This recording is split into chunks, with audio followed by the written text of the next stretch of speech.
మాట్లాడుతున్నా కోరుతున్నాను.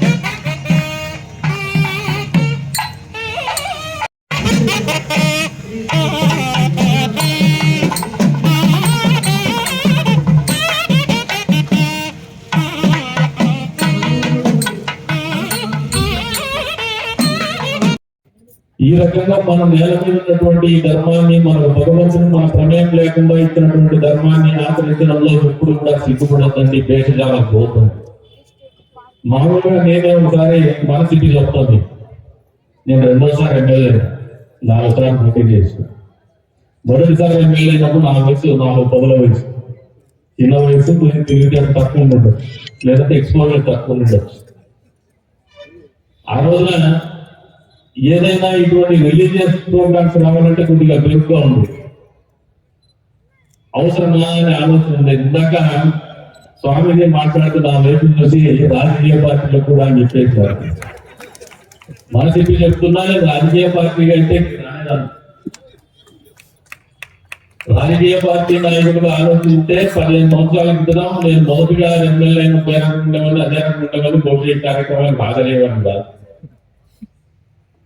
మనకందరికీ మన ప్రమేయం లేకుండా తల్లి, తండ్రిని, ప్రాంతాన్ని, పేరుని అంతే స్థాయిలో తోడబుట్టాలని ఒక మతాన్ని, ఒక ధర్మాన్ని భగవంతుడు ఆపాదిస్తాడు. దాన్ని ఆచరించడమే జీవితం. అది ప్రతి మనిషికి కూడా పాత్ర ఉంది. భూమి మీద పుట్టిన ప్రతి మనిషికి కూడా కారణ జన్ములని కొంతమందిని పేర్కొంటూ ఉంటారు. కానీ ఈ భూమి మీద పుట్టిన ప్రతి మనిషి కూడా కారణ జన్ముడు. ఏదో కారణానికి అయితే పుట్టుకుంటాడు.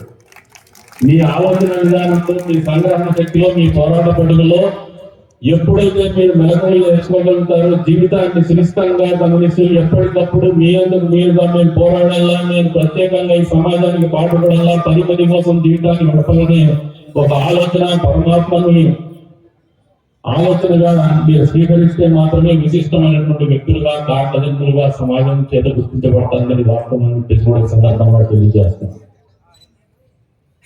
ప్రతి మనిషిలో కూడా శక్తి ఉంది. ఈరోజు ఈ ప్రాంతంలో ఆర్ఎస్ఎస్ గురించి 100 సంవత్సరాల పోరాటం గురించి తెలియజేస్తున్నారు స్వామీజీ గారు. ఆర్ఎస్ఎస్ పోరాటం అనేది ఈ ప్రాంతానికి అవసరం. మాధవ గురుకులం అనేది కూడా ఈ ప్రాంతానికి అవసరం. అంతే స్థాయిలో అద్భుతమైనటువంటి జీవన విధానం ఈ కవి ప్రాంతానికి కూడా సొంతం. ఎందుకంటే ఎప్పుడు కూడా ఇందాక దృశ్యకేవాన్ని చెప్పినాడు ఆయన,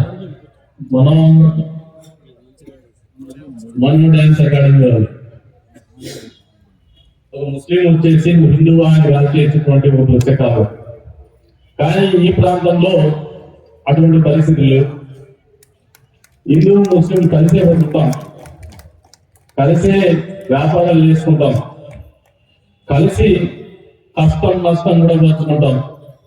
ఈ ఆర్ఎస్ఎస్ ప్రోగ్రామ్ లో కూడా నాతో పాటు వచ్చినటువంటి సోదరులు ఎవరైనా ఉన్నారంటే ముస్లిం సోదరులే, నాతో పాటు నాకు తోడుగా వచ్చినటువంటి వాళ్ళు. ఇది ఈ ప్రాంత విశిష్టత. అట్లని చెప్పేసి మన ధర్మాన్ని మనం ఆచరించకపోవడం లేదంటే ఈ ధర్మంలోకి వచ్చినప్పుడు మొదటిసారి చెప్తాను, ఇంకోసారి కూడా చెప్తాను. మీరు ఒకసారి మీ ప్రోగ్రామ్ ఒకటి పేరెంట్ పెట్టినారు. ఇక్కడ నుంచి నా మీద సిటీ రిమార్క్స్ కూడా చేసినారు. మేధో సంపత్తి ఉంటుంది, మనం నేర్చుకునేటువంటి ఇటువంటి సమ్మేళనాలకు వచ్చినప్పుడల్లా కొత్త అనిర్వచనమైనటువంటి ఆనందం కానీ, అనుభూతి కానీ, కొత్తదనాన్ని కానీ, కొత్త ఆలోచన కానీ నిరంతరము మనం నేర్చుకునేటువంటి ఒక వెసులుబాటు ఉంటుంది. కాబట్టి ఇటువంటి కార్యక్రమాలు మీరు ఇక్కడ దాదాపు అందరూ కూడా సీనియర్ సిటిజన్స్, లేదంటే ఎల్డర్లీ పర్సన్స్, లేదా మిడిల్ ఏజ్ గ్రూప్ వాళ్ళు వచ్చున్నారు. మీ బిడ్డలు తీసుకురాలి. మీ పిల్లలకి చదువుతో పాటు ఖచ్చితంగా ఈ దేశం ఉన్నట్టే ఈ భారతీయతను, మనం పుట్టినటువంటి ఒక ధర్మాన్ని, మనం ఆచరించేటువంటి ధర్మాన్ని తెలియజెప్పేటువంటి పరిస్థితుల్లో వాళ్ళ జీవన ప్రమాణాలను నిరంతరం పెంచాలన్నటువంటి బాధ్యత తల్లిదండ్రుల మీద ఉందని చెప్పేసి కూడా ఈ సందర్భంగా తెలియజేస్తాం. ఎంత టెక్నాలజీ వచ్చినా, ఎంత కృత్రిమ మేధస్సు వచ్చినా, మన మూలాన్ని మర్చిపోకుండా బతికినప్పుడే ఈ నేల మీద పుట్టినందుకు గాను మన జీవితం ధన్యమైందని చెప్పేసి వాస్తవాన్ని మీకు అందరికీ కూడా తెలియజెప్పుకుంటూ ఈ రోజున అవకాశం కల్పించిన మీ అందరికీ కూడా పేరు పేరు ధన్యవాదాలు తెలుపుకుంటూ సెలవు తీసుకుంటాను. జై శ్రీరామ్. మరణించు హిందువుగా జీవించు జై శ్రీరామ్ భారత్ మాతా కీ రామ లక్ష్మణ జానకి రామ లక్ష్మణ జానకి ఓ మాతా కే ఓ మాతా కే భారత్ మాతా కే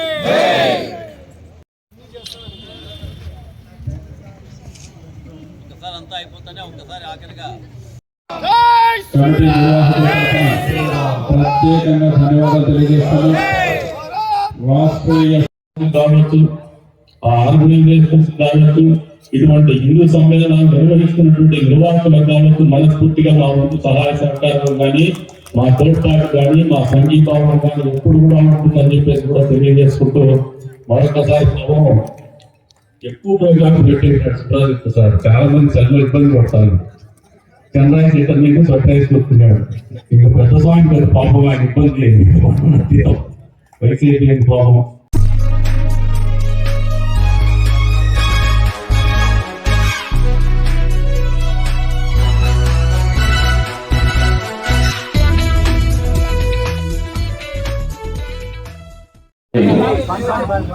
దేవస్థానం ప్రధానాచార్యులు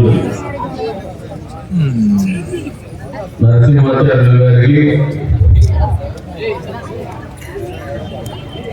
ఈ కార్యక్రమంలో నిర్వహణలో సింహభావం వహిస్తున్నటువంటి పెద్దల గౌరవ గారికి, అదేవిధంగా సోదరుడు కృష్ణమోహన్ నాయుడు గారికి,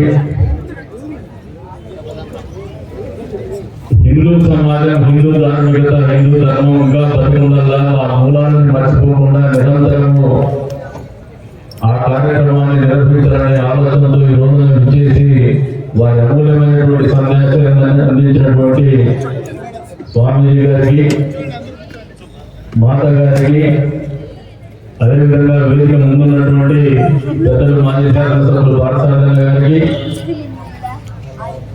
పుర ప్రముఖులకి, ఈ రోజున నిర్మాణ రైతులకి, పాత్రికేయ మిత్రులకి, ఈ కార్యక్రమంలో భాగస్వాములైనటువంటి ప్రతి ఒక్కరికి కూడా పేరు పేరు నమస్కారాలు.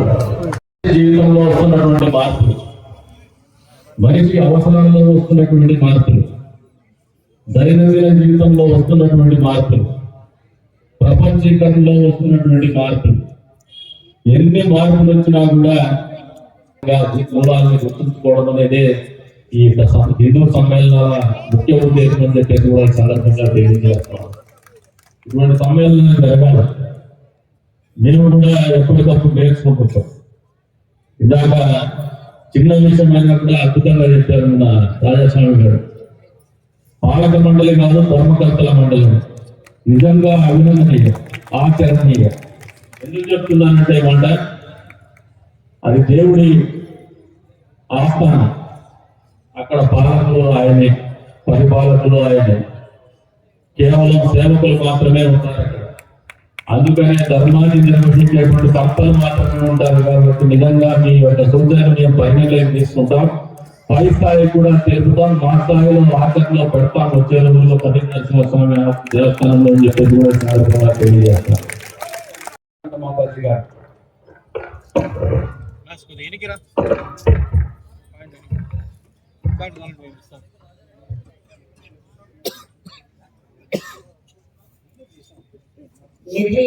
సర్వ విద్యానాం విషజే భవరోగిణాం గురవే కృష్ణ చరితాం బౌద్ధైర్మండితాం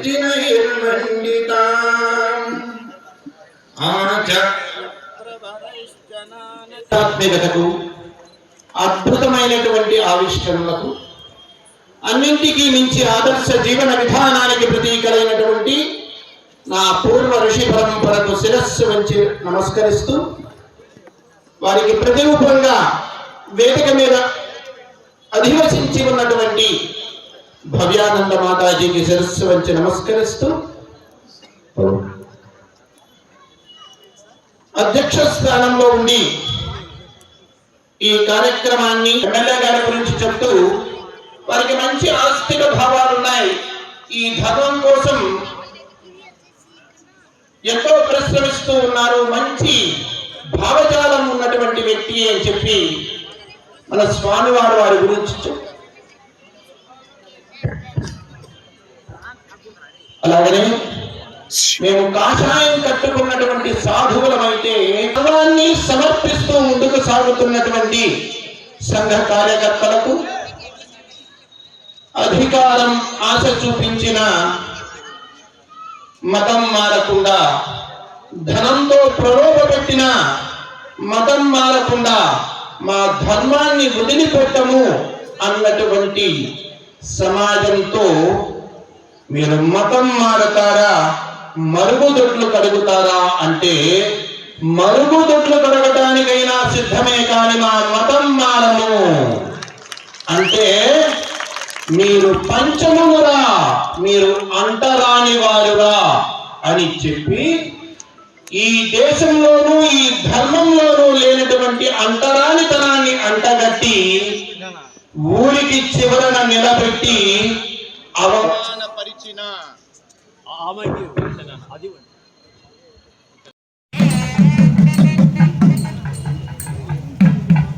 కండపల్లి వెంకటప్రసాద్ గారికి సుస్వాగతం.